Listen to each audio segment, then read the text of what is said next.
Pictured as a young Vladimir Putin, who is part of the KGB security team, we see him introducing his son to the former US President Ronald Reagan. Also pictured is Mikhail Gorbachev.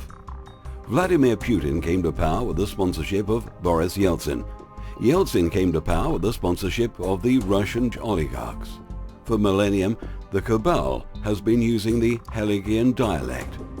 The Hegelian dialect was the policies of George Hegel, a German philosopher. All historical events emerge from a conflict between opposing forces. The whole purpose of the dialectic is to control the masses like herding sheep. Whenever people see a group or belief system as evil, they instinctively move to the political opposite of what they identified as threatening.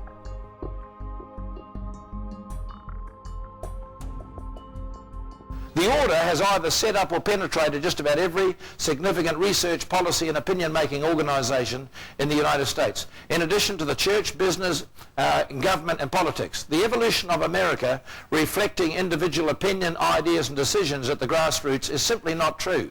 On the contrary, says Anthony Sutton, the writer of this book, the broad direction has been created artificially and stimulated by the order. He's a brilliant writer, this guy.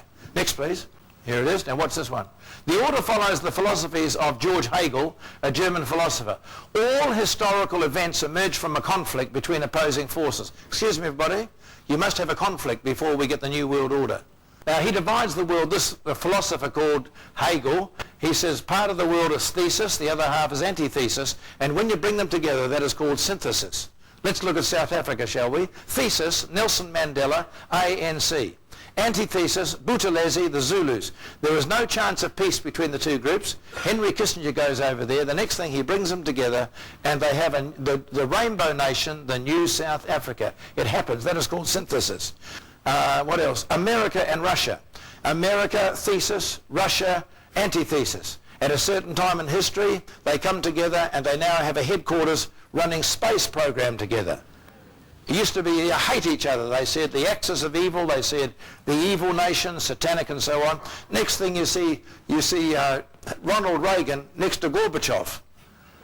And now it's Ronnie and Gorby. Putin's role was to follow Yeltsin's footsteps as the Hegelian dialect was already played out in bringing the two nations, the US and Russia, together. But something terrible has gone wrong for the cabal and their world takeover. In the beginning, Vladimir Putin was playing a very complex multi-level game, just like a double agent, with some of the most insidious forces on the planet. He even accepted bribes and played the game of corruption until he turned the game against the cabal. Things have certainly changed in Russia. The Western worldwide media started the biggest lie and propaganda campaign against Putin and every country who opposes the New World Order. Keep in mind that currently 80% of US electronic and print media are owned by only 6 large corporations. This development has taken place in the last 2 decades. These corporations are elite-owned. They demonize Putin on a daily basis to the sleeping dead and the gullible. The US is fed up with their nation's corrupt, mendacious, ineffectual leadership that a group of Americans are seeking to join the Russian Federation. The group is collecting signatures for a national referendum on whether to remain a failed state, an economic basket case run by criminal neocons, or to join the Russian Federation under a president with a proven track record of bringing oligarchs to heel, said Bill Blatsky, head of the Join Russia Putin for President Committee. How embarrassing. They printed over 1 million bumper stickers.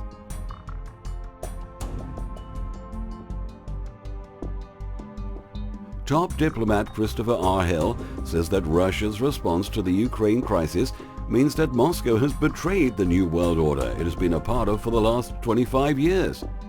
Russia is leading the fight for world freedom and has declared war on the New World Order imperialism. Behind Putin's success so far in foiling the cabal is a team of think tanks inside Russia and think tanks in Iran and other nations opposed to the NWO. They take their job seriously in trying to resolve and counteract all the threats in a diplomatic way and stay within international law, and at the same time show some claws and teeth, because keep in mind they also like winning. The cabal wanted to take over Syria, destroy Iran, and make Russia roll over and play dead in the Ukraine to control not only the Middle East, but control Eurasia. That's not likely to happen. Starting a Christian-Islam war, which is still on the cards to try and bring the last of the dialectic principles to bring the prophecies of the Bible. There's only one more big one they want to do. That's Israel, thesis, Arabs, antithesis, and at the right time, using the Hegelian dialectical philosophy, they will bring those two groups together in a 7-year treaty, fulfill the Bible prophecy, and Jesus will come again. Whoa! A note to the gullible: the prophecies are just suggestions being played out. Watch my holographic disclosure series. This story is so complex that I just wanted to outline some of the important issues on Russia and the dialectic principles on the first level of the illusion. There are many Kabbalistic levels at play here. The big question is, what will happen in Ukraine? Now that Crimea is part of Russia, it's game over for the bankers in Ukraine. The US can threaten Russia all it wants with sanctions, but the truth of the matter is, Russia holds all the ace cards up its sleeve, and it'll hurt America and Europe a lot more. Their think tanks are steps ahead. Russian troops are mounted on the border. Ukraine has no chance against them. Will NATO get involved? Nope. NATO is a paper tiger, and any aggression will be from the US. Will Russia go into Ukraine? They will first assess the number of dead, like 100 or 1,000, to how many will die in an actual conflict, if they do go in. Most probably the pro-Russians who've seized the government buildings will be sadly sacrificed, and nothing will happen. Unless many civilians are killed, Russia will not likely go in. They will use other methods and dry up Ukraine until it falters economically and through the court systems. America will do nothing to get involved. All this is happening as a diversion for what's going on in the US and Europe with the death of the world's currency. Their crimes against humanity is now all coming out in the open with all their banking scams, gold rigging, stock market rigging. Like blood-sucking vampires, they've looted the world and brought destruction, death and poverty throughout the ages. Desperately, they'll try to pin the collapse on Russia to bring in the new money system, whitewash all the past through a third world war that has been diverted that many times by the think tanks in Russia and the opposing world. Remember, an all-out nuclear war is impossible, as explained in Holographic Disclosure 11. The modern new technology is just as devastating. If a world war does start, it would be mutual annihilation, which the world is not prepared to go ahead with. Which is nothing new. In fact, it's lost technology used thousands of years ago. No, it's not alien technology, as the cabal-run media will have us believe. Star Wars technology that mimics comet fallouts is right here, right now. They're so bright, they look like nuclear weapons. Billions of dollars to invest in comet diversions from hitting the Earth is a scam. I'll explain that later. Arab states are tumbling down, not by invading foreign armies like what happened in Iraq a decade ago, but this time by cunningly and remotely triggering all the hot-button spots that will ultimately lead to instability, sectarian violence, and civil war. A quick look at Egypt. Vladimir Putin, aware of the Western conspiracy, fought back with absolute courage and determination. And so did General al-Sisi in Egypt. They both broke the rules as they stood against the US-EU plot to destabilize Russia and Egypt. Al-Sisi, a hero in the eyes of most Egyptians, has already proved that he is a sincere patriot and army commander who won't look the other way when the future of his country and his fellow citizens is jeopardized. Sisi is running for president. When he made the application for presidency, he handed to the government lawyers all his bank accounts and statements to show his financial positions and that he won't be taking any bribes. Imagine Western leaders doing that? Joke of the century. That democratically elected puppet tool, Morsi of the Muslim Brotherhood, was doing nothing except making sure that the Egyptian domino would fall and shatter into irreparable pieces. This clueless Morsi, backed by Washington and Tel Aviv, was setting up the stage so that Egypt would join the chaotic circus of the new Middle East. They have failed, but are still causing big problems in Egypt. Russia has signed a lucrative arms deal with Egypt that will deliver the latest technology and weapons. Egypt is armed to the teeth thanks to Washington. They're ranked 5th in the world's largest Egyptian Air Force. With over 1,300 aircraft, 900 attack jets, 350 fighter helicopters, and 50,000 ready personnel, the EAF is a force to be reckoned with. Russia and the Arab countries have pledged billions in aid once the dust settles to turn Egypt back to the top 10 tourist attractions once again and boost their economy. A quick look at Syria. The US backing off Syria is not by accident and was not by chance. The plan was mapped out carefully by all countries involved who got together and worked on a solution to stop another Iraq, Libya and Afghanistan from happening. Vladimir Putin's visit to London in June 2013 and meeting with British Prime Minister Cameron, President Putin passed on a message to the US, Israel and France in response to their recent announcement that they will arm the al-Nusra fighters in Syria. A British intelligence reporter stated that Putin went to London bringing his own Russian-cooked food and did not consume anything from Britain, including water, as he even brought his own water with him, reportedly because he had concerns of being poisoned.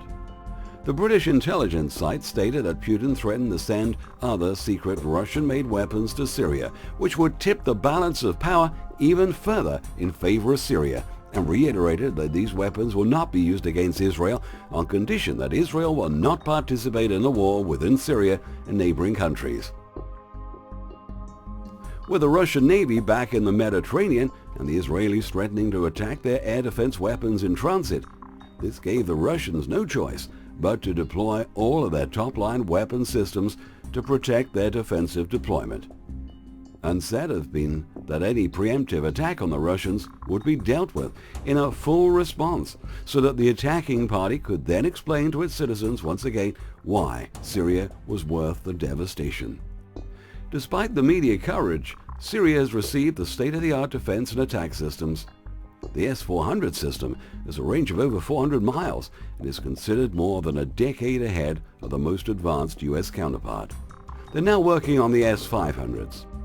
Now, with the Islander system in place, capable of clearing Golan Heights, minefields and underground bunkers, and not to speak of defeating air defenses, these enhanced systems, if delivered as claimed, combined with recent Iranian improvements in vertical attack anti-ship missiles, changes the balance of power in the Middle East. The improved version, the 1A Buratino, uses a combination of air and surface blast thermobaric warheads to defeat any armored enemy on open ground. This system, delivered to the Russian army only 2 years ago, is capable of stopping any main battle tank, including the M1A and the Israeli Markova. Putin clearly stated that the Middle East is going to witness a significant change. Syria will be armed with weapons that have never been seen before in the Middle East, including computer-guided smart missiles that never miss their target. He also added that Russia will supply Syria with Sken 5 ground-to-sea missiles that are capable of hitting and sinking any target up to 250 km off the Syrian coast. Syria is now on the verge to final mop-up operations. The plan is to bring Syria back to its glory, make it a powerhouse nation of wealth and modernization, importing gas and oil. China's plans to build a super train from Damascus through Tehran back to China's mainland is on the cards. China also proposed that Germany and China cooperate on building a new economic Silk Road linking China and Europe. The implications for economic growth across Eurasia are staggering. So, which way will China head? All the way to the bank. China has no intention of aggressive takeovers like the West. China is only interested in trading. During his visit to Duisburg, Chinese President Xi Jinping made a masterstroke of economic diplomacy that runs directly counter to the Washington neoconservative faction's effort to bring a new confrontation between NATO and Russia. Russia has plenty of important friends and is aligned with the BRICS nations. Every nation on Earth, thanks to the aggression of the cabal, has to now arm itself to the teeth to protect its sovereignty. Wasted money in an arms racket when the people of those nations are living in fear and in poverty. The control of the U.S. by the wealthiest families of the planet is exercised in a powerful, profound, and clandestine manner. The world now awaits World War III. Third World War is already here, called the Quiet War, being conducted under subjective biological warfare, implying extensive objectives of social control and destruction of human life. In other words, slavery and genocide. The concocted war on terrorism, false flags, looting, stealing, and false democracies. The list is endless. The U.S. should have had their streets lined with gold at the enormous prosperity it possesses. Instead, it has been sucked dry by the cabal vampires. Vladimir Putin is not America's enemy, but a friend. Putin is emerging as a worldwide voice respected throughout Asia, the Middle East, South America, and even in the United States. People throughout the world are now uniting in knowing that they all have the same common enemy. Many people are thinking Putin is part of the New World Order. If this is so, then why is Syria, Iran, and Egypt still standing? But doesn't Russia have a Rothschild bank? Do you think Putin's going to change all that overnight? The foundation structure of banking and trading? Some say the world powers are splitting the cake. Only time will tell. But my gut feeling is telling me that people have had enough of this New World Order. Moscow is seeking the lead in an alternate BRICS-aligned faction that will pose a major threat to the unipolar future envisaged by the cabal. The New World Order plans are not going to schedule, or so it seems, a one-world government. Of course, the illuminated cabal knows this quite well, that humans will never accept it. How can they? How can there be a one-world government in this dualistic system when the left and right hemispheres of the brain exist? Therefore, the illusion of choice must be presented, but not necessarily a one-world government. There are things happening on different levels of reality, unseen and unknown by our ruler leaders.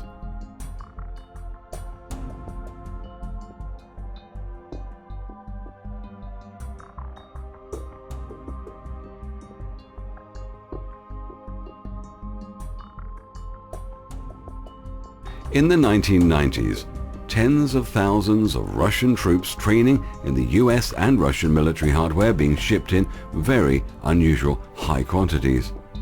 There are also strange marking codes discovered in the back of a lot of signs that indicate a form of mapping directions for NATO foreign troops to get around in the US. Now, when I was in America, I don't often say this, but I might as well say it here tonight. My driver, who has carried all the prophetic preachers across America before me, told me, he said, every time we get to a bridge, you watch. And we went through 38 states in 2.5 weeks, and every bridge we went near, there were men working underneath it, putting in steel girders. He said, that is for the United Nations tanks that are going to come in and take over America shortly. Is everybody clear what I'm saying tonight? This goes on tape. The whole of America will be inundated with United Nations troops. In fact, they're training now in Alamogordo, New Mexico. And very shortly, what they're going to do, George Bush is going to send the American troops out of the country to all these trouble spots called the axis of evil. And while he's got his own troops out of the country, the United Nations will take over America and imprison Christians and imprison patriots, because they're going to introduce their one world government. Anybody who is against it will be in prison.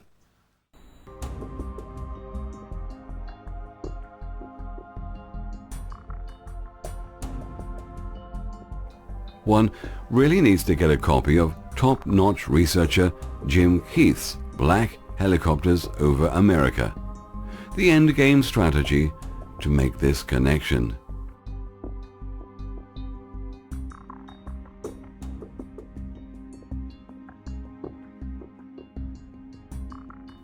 Confrontations boldly draw the battle lines, allowing people to see what's going on but lately they seem to be going full steam ahead, making the moves more and more obvious. If Americans do wake up to the fact that their country is being dismantled piece by piece, and a sudden offensive is mounted against the patriot or populist movements in the US, then the initial strike forces that will come in the force will be the black, unmarked helicopters, which can be equipped with massive firepower that can mop up hotspots of patriotic resistance. Could this also be why Homeland Security bought 1.6 billion rounds of ammo? FEMA will no doubt coordinate this final goal. However, not everything may go to plan and may go either way. So far, they have failed to disarm the American public.